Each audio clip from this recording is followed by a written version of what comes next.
আজকের মেনু ডিম সুজি।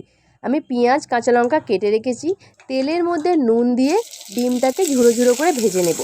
মেয়েরটা আর আমাদেরটা আলাদা করেছিলাম, কারণ মেয়ে পেঁয়াজ মুখে পড়লে একদম পছন্দ করে না, আর ঝাল হলে খেতে পারবে না।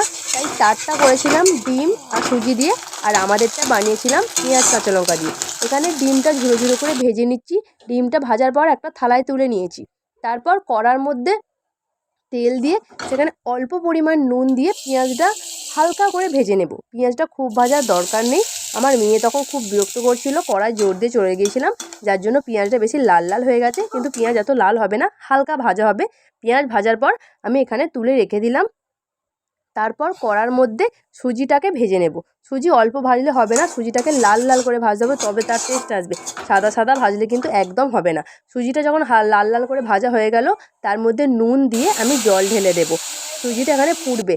কোনোভাবেই ডিমের ওপর সুজি দেওয়া যাবে না, তাহলে ডেলা পাকিয়ে যাবে। প্রত্যেকটা জিনিস আলাদা আলাদা করে ভাজতে হবে। যখন সুজিটা ফুটে যাবে, তখন এই পেঁয়াজ, ডিম ভাজা আর কাঁচা লঙ্কা এর মধ্যে দিয়ে দেওয়া হবে।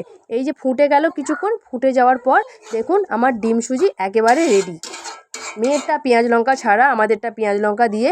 কিন্তু ডিম, সুজি, পেঁয়াজ তিনটি আলাদা আলাদা করে ভাজতে হবে, কখনোই একসাথে ভাজতে যাবেন না, তাহলে পুরো ডেলা পাকিয়ে যাবে। ডিম সুজি আমার রেডি।